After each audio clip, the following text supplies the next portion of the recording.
very good morning and Jai Hind to all. Welcome to yet another episode of SUNVAAD, where ideas meet innovation and conversation shape tomorrow. Today, we are diving into the world of AI, a space that is not just evolving, but redefining how we live, work, and think. And to guide us through this fascinating landscape, we have with us Mr. Kashyap Kompella, a globally recognized AI expert, industry analyst, author, and a voice that bridges technology with real world impact. We are truly privileged to have you with us today, sir. Thank you. My pleasure. So, sir, there will be a series of questions that you need to answer. With your permission, may we begin? Thank you. Yes, please. So the first question for you, sir, is you have written about AI governance and regulation in your book, AI Governance and Regulation. So what do you think is the single biggest ethical challenge AI will pose in the next decade? Oh, that's a great question to begin our discussion with. So, the biggest challenge is going to be invisible decision making. So, let me explain. So, let us say you apply to a college for a scholarship, right? So, then without any explanation, without any process of understanding what happens, your application is denied. It could be a college scholarship, it could be college admission. So, this decision is not made by a person, but by an algorithm. So there is no explanation, there is no visibility. So AI systems making such big decisions without any transparency is a big problem. For example, and this happens all the time. So there are instances, let us say you're trying to take an online exam. Online exams are very common these days. So before logging in, there is a facial recognition system. Let us say there are instances where that system does not let you in, the login doesn't work because the recognition system is faulty. Or once you log in somehow and you're trying to take the exam, you're supposed to not look at anywhere else and not. So the systems can make mistakes. So imagine you studied very hard for an exam, but because of systems making mistakes, AI systems making mistakes, it falsely flags that you're trying to refer to other material, etc. So there is a lot of invisible decision making and we do not understand. So what is happening in the world, because there is so much adoption of algorithmic systems everywhere. And these are not hypothetical examples, the examples I gave you. These are all examples that have happened very much. Because we're talking to students, let me give you one more example. So I went to engineering in BITS Pilani. So when I went to BITS Pilani, we had something known as the continuous internal evaluation, which means that we had exams throughout the semester. And these exams and quizzes, they were about maybe 60% of your grade. The final exam was 40%. So what students normally do is they'll see, okay, how they performed in the exams, pre-final exams, and then decide, okay, how much effort I'm going to put into the final exam, or I need to do better in this exam. That is human tendency, right? But in UK, there was one situation where the final exams could not be conducted. So what they said is that we are going to give marks in the final exams based on how you performed so far. So, but that's as a student, you're trying to do better in the final exam, improve your grade, improve your marks by studying and working hard. But now if you use an algorithm to say, we are going to give you marks based on how you have done so far, not on how you will do in the future or in this exam. So AI really relies on a lot of data, very useful, but there are such situations where the past performance is not necessarily indicator of future performance. And these decisions, if they're not transparent, it can be a big problem. So the real risk is not like rogue AI or evil AI, but it's like invisible AI. So if you can't question a decision, you really don't have any control. So we should try to build systems where we understand what is going on behind the scenes of the AI system, and there are human in the loop guardrails to prevent these kind of incidents happening. That's definitely a profound insight, sir. The next question for you is, from your experience working with organizations through RPA to AI research, how can companies ensure that rapid AI innovation does not come at the cost of ethical responsibility? Oh, great questions. I think so. I do a lot of events, and I think the kind of questions that I've already seen are like making me think. So yeah, I think that's a valid tension. In Silicon Valley, there is this saying which says that move fast, break things. So that's a culture of innovation, experimentation. You don't like spend a lot of time trying to craft the perfect thing, but you put out things in the world and decide. But in the field of AI, because like I said, there are very high risks that won't work. So the idea is that we need guardrails or safeguards. So if you think of like say Formula One cars can go very fast. They go like about 300 kilometers per hour. Like normally on the roads we can't go in the Formula this thing. Right? And why are they able to go so fast?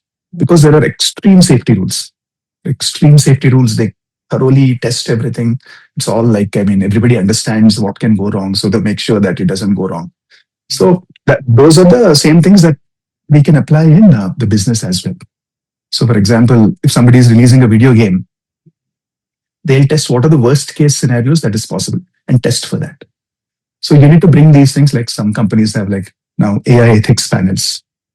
So they act like judges before actually releasing the AI products into the real world. Or companies have like ethical hackers, or this is called red teams, where whose job is to break the AI before it's actually released. Because if you don't stress test AI, the real world will stress test it. So you cannot be reckless because you want to move to the market, go to market faster or anything like that. But these cannot be compromised. So the guardrails, safety principles, red teaming, ethics panels. So there are so many things that we can incorporate to make sure that we innovate, but we innovate well. That is definitely an excellent advice for business organizations, as per my opinion. The next question for you is, sir, that AI systems often inherit biases from data they are trained on. So, what steps should government take to reduce bias in AI systems? So that's a tricky question, because it is not just the government's job to ensure that we reduce bias in AI. Right? So the government is an important stakeholder, but businesses are important stakeholders, academics are important stakeholders, civil society organizations are important stakeholders, and we should not give the entire job to the government. Right. So to answer your question, we need to think of where does bias come from. So AI is not a creator. AI is like a mirror. AI is a mirror because it reflects what biases we have in our society currently. And these biases, because these are data-driven systems, are in the training data that we use to create these AI models. So think of students, what happens if you read from bad notes or bad textbooks, you give like wrong answers, right? So similar thing happens with AI as well. So some things that the companies can do, companies and that are building these AI tools can do, is to use a representative or a diverse set of data.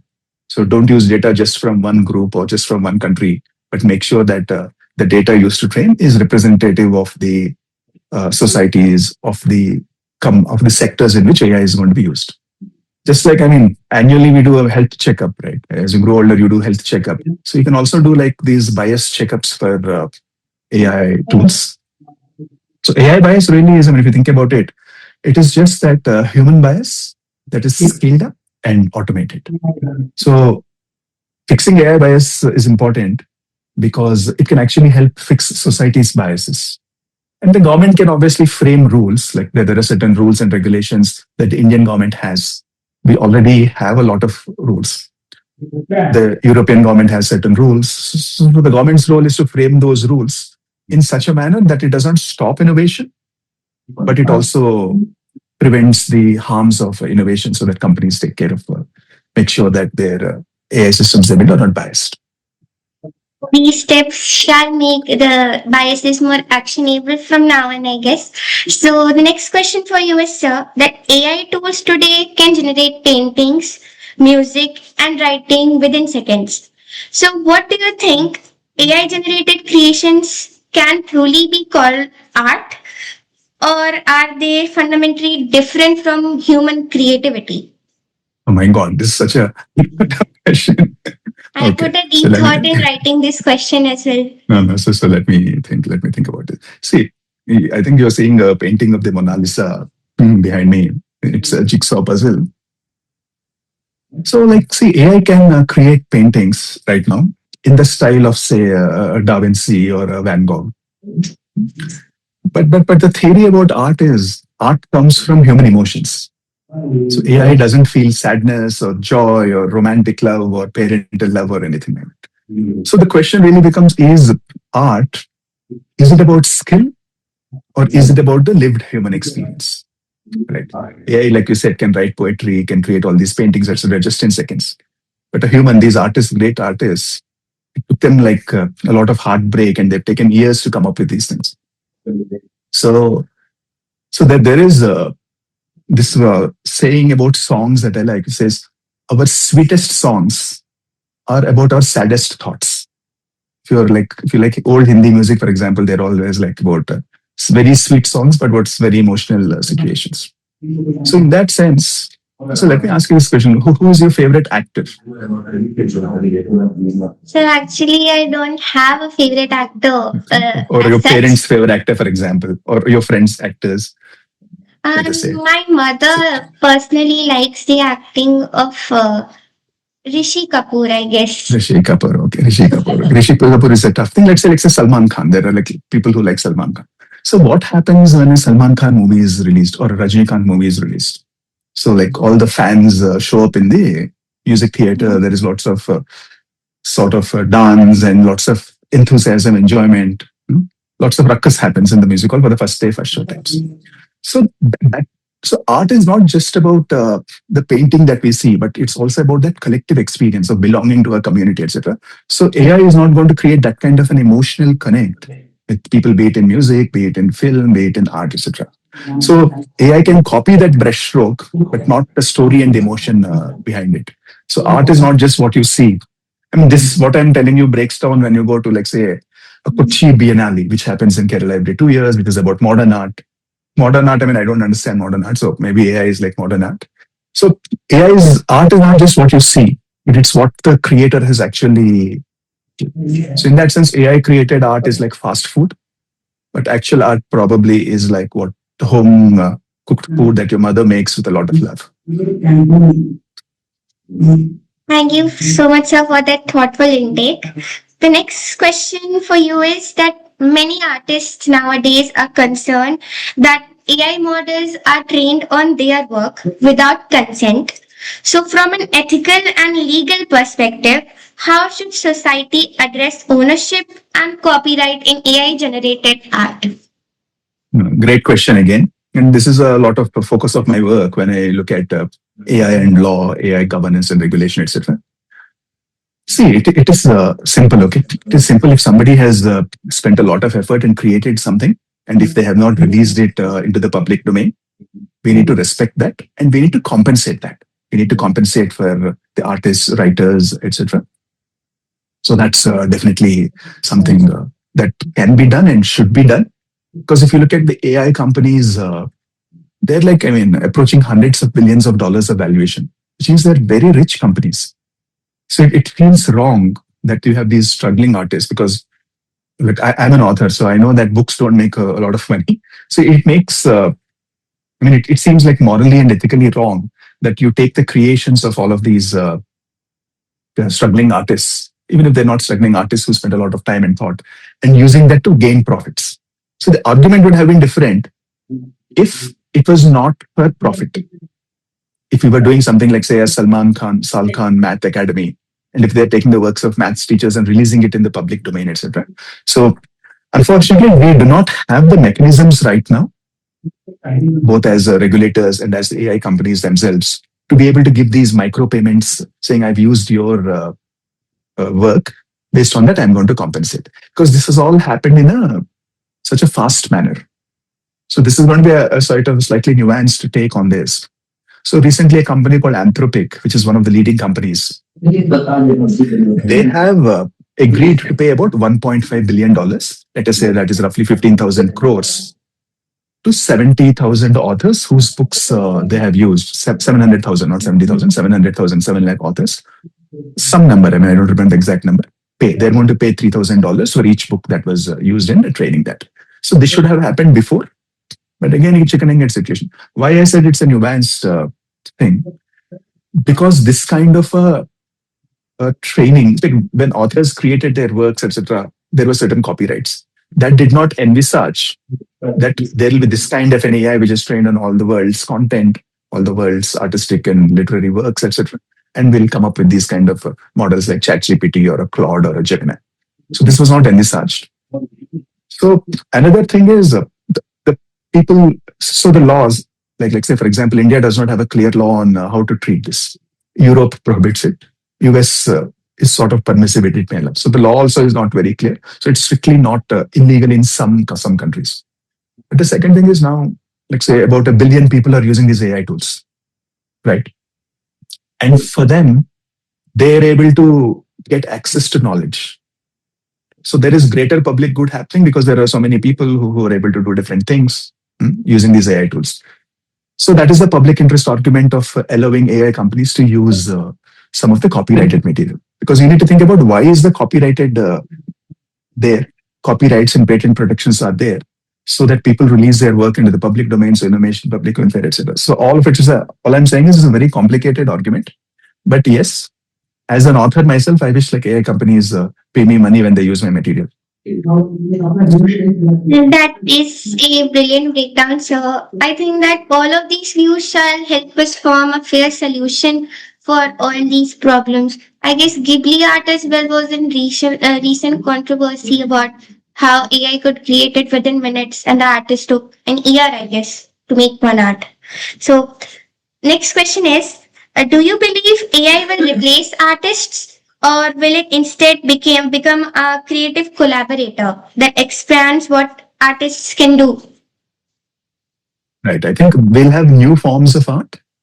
So I'm not particularly when it comes to art. I don't think AI is going to be a replacement. So when AI creates something new, which we thought could only be created by humans, there is going to be a bit of a novelty. Right. So when Ghibli, you mentioned Ghibli. When Ghibli came out, there was a major fad to use Ghibli profile images. But I don't see that happening any longer now. People have moved on to other things. So AI art will initially have that novel value, but it becomes like pretty commonplace or boring after a little while. So we want, like I said, that human thing. So it's not going to, like the same thing, for example, we call photographers as artists now. Some photographers are definitely artists. All of us have access to the same cameras, right? And when photography first came, people said, I mean, you have to paint. How can you take a picture and how can that be art and what will happen to painting, etc. Painting survives. Photography has become a new kind of art in itself. And different forms of art coming through. So it will become a tool for artists who can use it. There'll be artists who will use. See, artists are a very different breed, right? Artists think differently. So there'll be some artists who will protest against AI and won't use AI at all. There'll be some artists who will use AI to create new forms of art, etc. And there'll be audiences for both. Right, that is very inspiring, sir. Next question is for students who are interested in both technology and the arts, is there a book you would personally recommend that helps them understand creativity in the age of AI?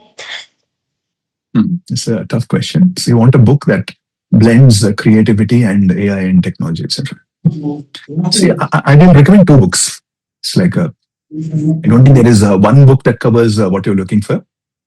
So first, I would recommend this book called Co-Intelligence by Ethan Mollick, who is a faculty at Wharton Business School in the US. So this book shows how humans and AI can think together. So the book name again is Co-Intelligence by Ethan Mollick.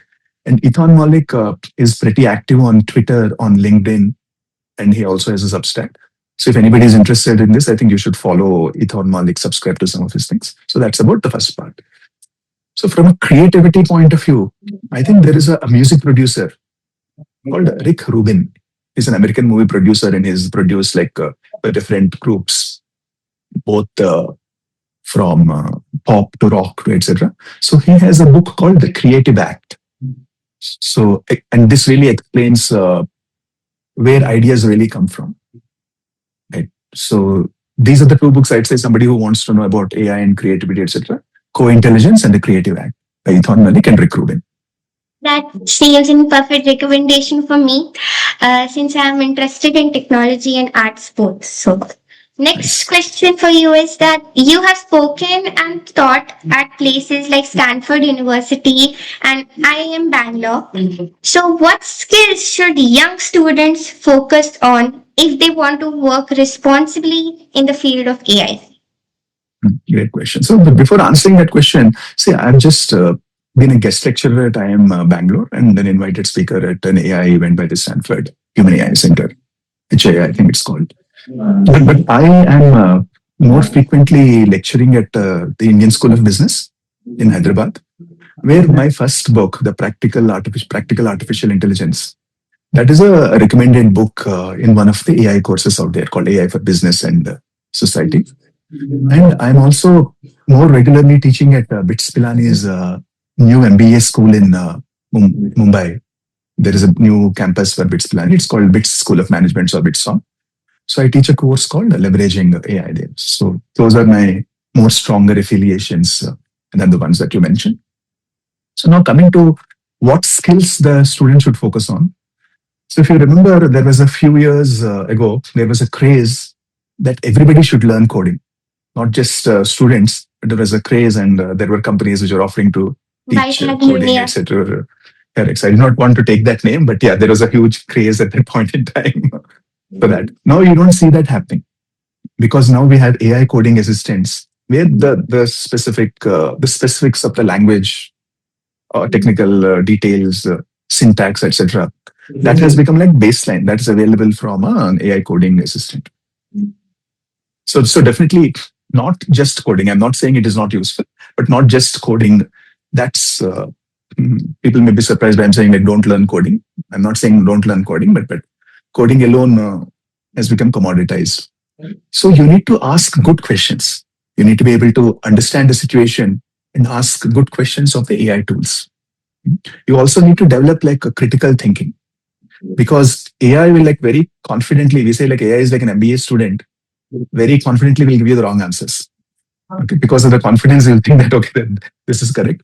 So you need to spot when AI is wrong and when AI is going to be helpful. But for that, you need to understand what how AI works, the insights of AI works, etc. etc. So critical thinking is useful, and more importantly, design and communication, explaining ideas very clearly.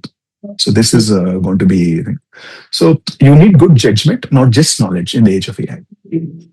That seems like an empowering guidance for young minds like me. Next question for you is that having written books such as Practical AI and advised investors and startups, what misconception about AI do you encounter most among business leaders nowadays? So have you heard of this thing called FOMO? Yes, FOMO, sir. FOMO. Fear of Yeah, missing out. correct. So business leaders have a fear of missing out. Mm. So they think that everybody else is so far ahead when it comes to AI adoption, so they are missing out. So so there is that a little bit of an insecurity among the say the people I talked to about AI because there is that relentless hype machine. So you open the newspaper, you'll see like so many stories about AI. I mean, there isn't a conversation which doesn't touch upon AI, etc. So in Bangalore, where I am stayed, which is like sometimes called the Silicon Valley of India, the two most common topics are traffic and AI. Okay, so it's tough to escape AI conversations. So that's why there is that bit of fear of missing out.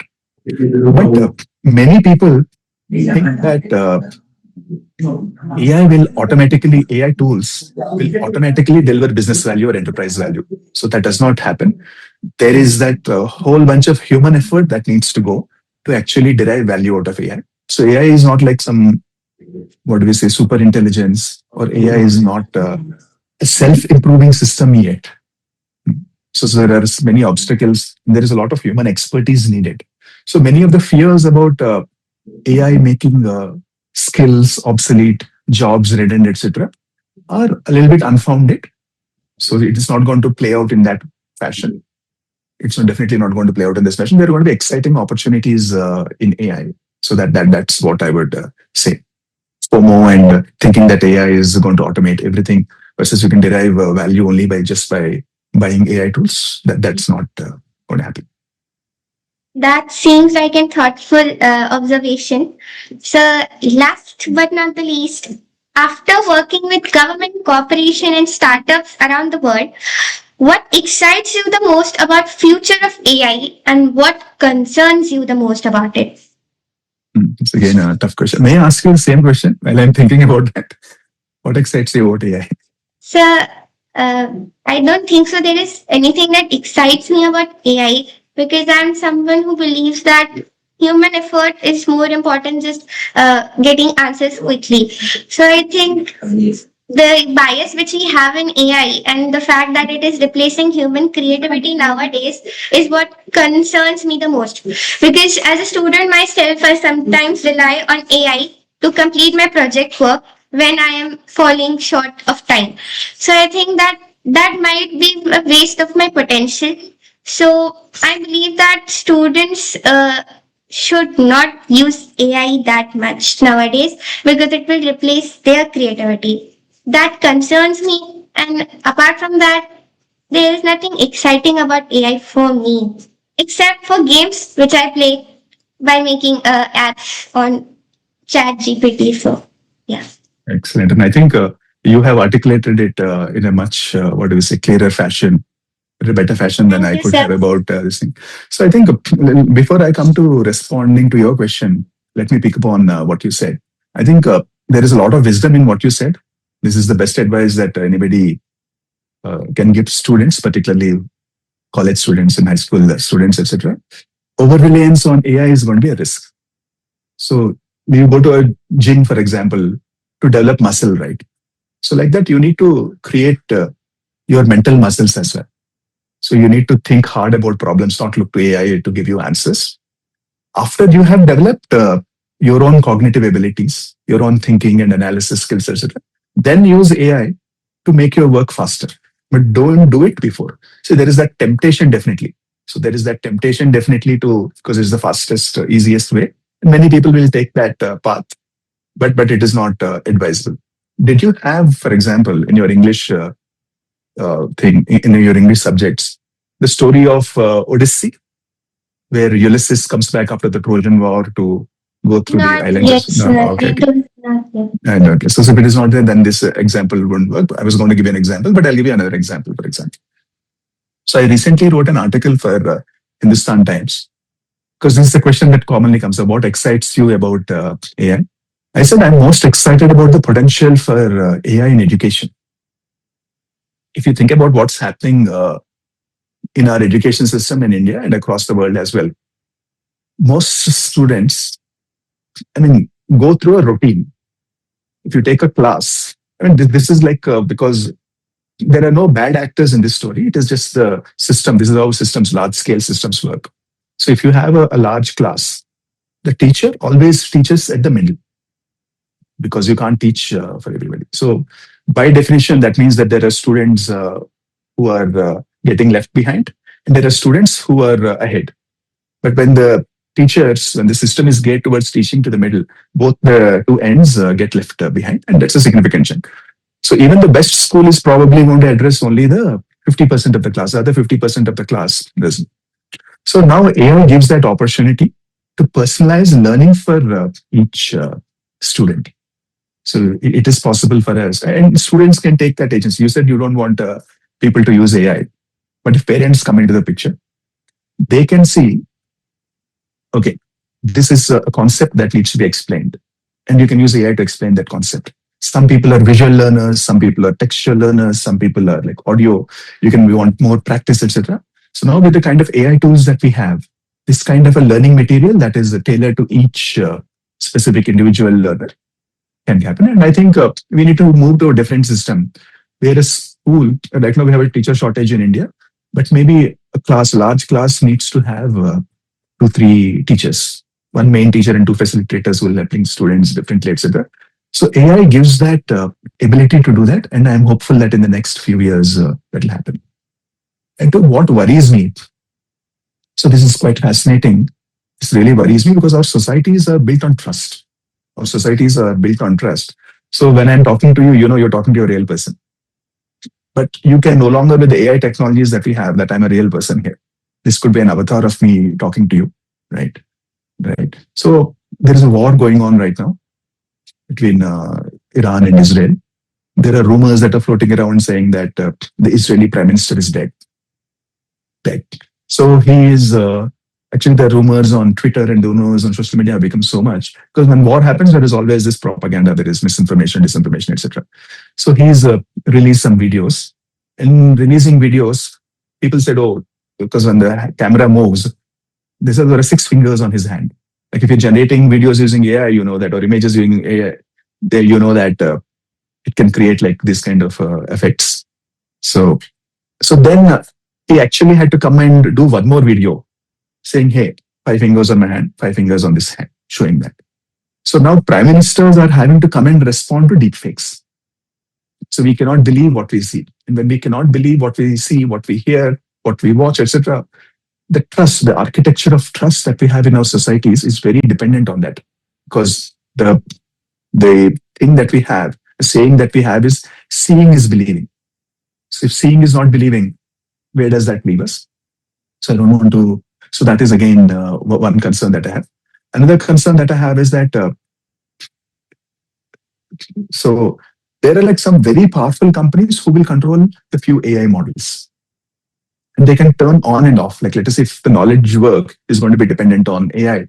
So what happens when ChatGPT goes down, or what happens when Gemini goes down? Are we going to declare holidays and go back home if we integrate AI into everything? So only a few sort of companies are controlling AI.